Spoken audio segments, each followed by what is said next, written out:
second one. And when still the business kept increasing, I bought a third one. I just get antsy doing the same thing over and over. So my deal is I just love to grow. Ruth could have spent the rest of her career at her little restaurant at Broad in Orleans, walking to work from home.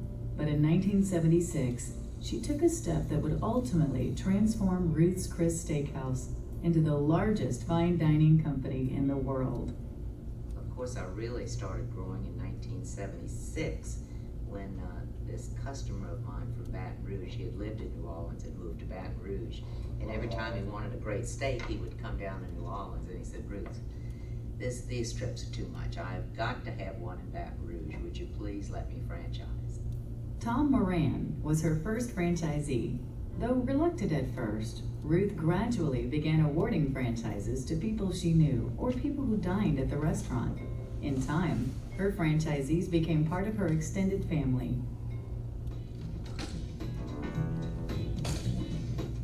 We were family, and she insisted that, she said, if you always serve your customer the best and treat your customer, they'll come back. And so she insisted on quality and insisted that we treat our customers the way that we would like to be treated, and that's what was special. And that's special still today about Ruth's Chris. Ruth's Chris has two different groups of franchisees. The early franchisees are affectionately called legacy franchisees because they were just as important as Ruth in building the Ruth's Chris brand. History is very important at Ruth's Chris, and newer franchisees quickly come to understand that history and the importance of continuing the legacy. When I first opened, every reporter from the West Coast to the East Coast to Quebec called me and asked me, why would you dare come into Canada here and open up an American steakhouse? So I challenged them and asked them, come on in, and if you don't think it's the best steak you've ever eaten in your life, I'll buy you dinner. Well, a lot of reporters came and they absolutely loved it. And the result was I got a lot of press, needless to say, and it took a little time and it took a little advertising. But I think if you talk to most Torontonians today, they'll tell you that Ruth's Chris is the best steakhouse in Toronto.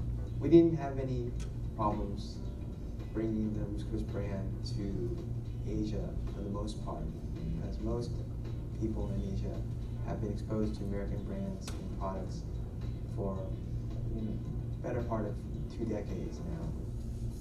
Because the Ruth's Chris dining experience has a universal appeal, Ruth's Chris steakhouses thrive in the United States and in many countries around the world. What Ruth Fertel did was truly inspiring. In essence, she created a whole new industry category with her international family of fine dining restaurants. Her peers, as well as her competitors, recognize her achievements. You take one little restaurant and you expand it into a lot of people do that. It's been done many times. Not many women, so that's one thing to note. But to have 50, 60, 70 great restaurants is almost impossible. I'll tell you, I've been in the business for over 50 years, and I wouldn't try it. Not even think about it seriously. By 1997, Ruth's Chris was the world leader in upscale steakhouses, and Ruth Fertel was something of an icon. Ruth Fertel never lost her enthusiasm for a grand opening. But it was never about Ruth.